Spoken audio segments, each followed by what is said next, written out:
तो अपन जैसे तीसरा जो प्लेनेट आता है वो मंगल है ना। तो हम समझते हैं कि मंगल जो भी सारा क्विक एक्टिविटी और एक जो संन्यास वगैरह उसको उससे शादी ब्याह और इन चीजों से इतना ज्यादा महत्व नहीं होता है। और मंगल का जो मरण कारक स्थान है वो सप्तम हाउस है। सप्तम हाउस में जाके बोलते हैं मंगल मरण कारक स्थान में चला गया, क्योंकि वहां पे मंगल जाके मंगल की प्रॉपर्टी जो है एग्रेशन की है, क्विक रिजल्ट की है, उसको शादीशुदा जीवन से इतना ज्यादा महत्व मतलब नहीं है। उसको इन चीजों से भी कोई मतलब नहीं है कि आप क्या इंटरटेनमेंट कर रहे हो। उसको सिर्फ इस चीज से मतलब है प्लानिंग, स्ट्रेटजी और एग्जीक्यूशन। और वो सातवां घर होता है हमारे शादी का, पार्टनर का, सारी साझेदारी का, इन सब चीजों का होता है। तो वहां जाके शादी में, पार्टनरशिप में यदि आप ये सब चीजें लगाते हो तो ये तो एक ऐसी बात हो जाती है कि ये घर में युद्ध शुरू हो जाए। यदि आप शादी में जाके किसी को जाके समझाते हो तो वो युद्ध की स्थिति जो मंगल सातवें में गया ना वो शुरू कर देता है। तो ऐसे लोगों का देखा गया जिनका मंगल सातवें में होता है ना, उनको शादीशुदा जीवन में बहुत ज्यादा परेशानी आती है किसी भी तरह से, या फिर उनके साथ कहीं ना कहीं मंगल का असर जरूर मिलता है शादी में। तो वो उन ऐसे लोगों को ये बोला जाता है कि भैया आप मंगल की रेमेडी करो तो आपको कुछ न कुछ इसमें फायदा मिलेगा। क्योंकि जो मंगल है उसका काम क्या है, शादी से दूर करना, तोड़ने का काम है। और जो सातवां हाउस है वो शादी का हाउस है, वहां पे लाके आपने उसको बिठा दिया तो उसको, और नेचुरल जो हमारी कुंडली है उसमें वो अष्टम का भी मालिक होता है। तो वो लाके क्या कर रहा है, वो सिर्फ वहां पे लाके जो भी जातक है उस जातक को वो परेशानी इस तरह से दे रहा है कि वो पार्टनर से डिफीट खा रहा है।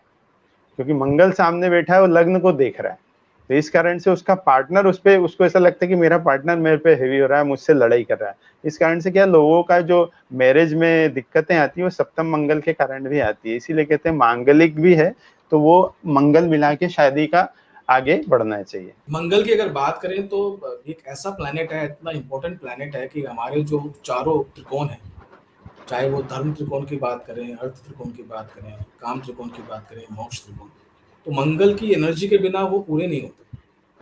दूसरा, जैसे आपने बताया कि उनको मंगल को शादी या इमोशंस से ज्यादा लेना देना नहीं होता।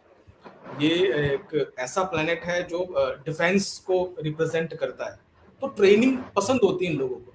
अब शादी एक ऐसी चीज है जो कि इमोशनल बैकग्राउंड जिसमें होना जरूरी है, उसमें ट्रेनिंग नहीं होती कि शादी से पहले आपकी ट्रेनिंग करा दें, आप परफेक्ट हो जाएं और उसके बाद में आप शादी कर लें। तो ऐसी अभी व्यवस्था स्टार्ट हुई नहीं है। तो ये सबसे बड़ी प्रॉब्लम होती है कि मंगल किसी नेटिव का 7th हाउस में आ जाता है, क्योंकि इमोशन उनको समझ में नहीं आते। उनको सिर्फ लाइफ में एक ही चीज समझ में आती है, या तो ब्लैक है या व्हाइट है। वो ग्रे पार्ट लाइफ में होता नहीं है, या तो होना है या नहीं होना है। तो उस रिजिडनेस की वजह से शादी के अंदर बड़ी प्रॉब्लम आती है।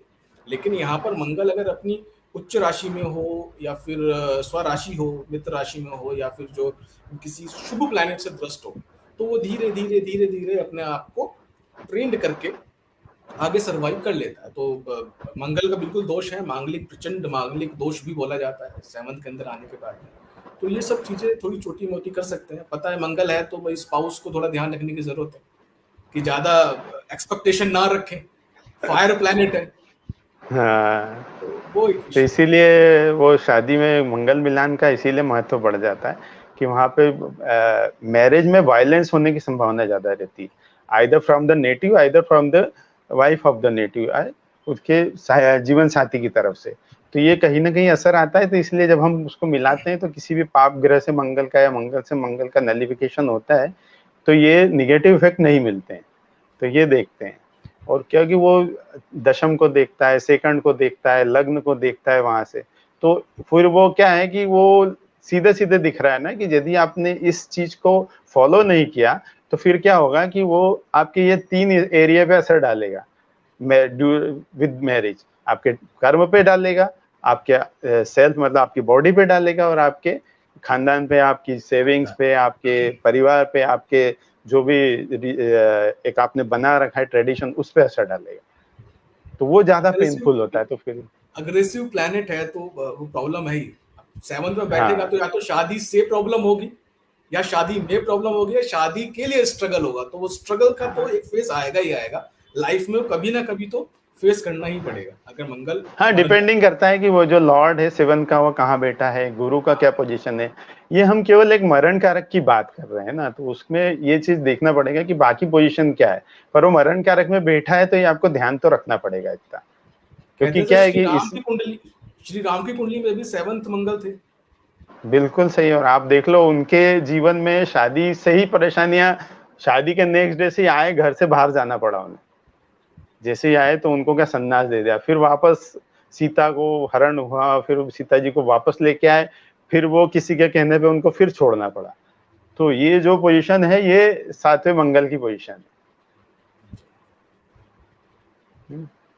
ठीक है, तो आगे बढ़ते हैं। तो फिर अपन बात करते हैं इस मंगल से जुड़ी हुई शुक्र की बात कर लेते हैं, क्योंकि ये भी मैरिज का ही प्लेनेट है।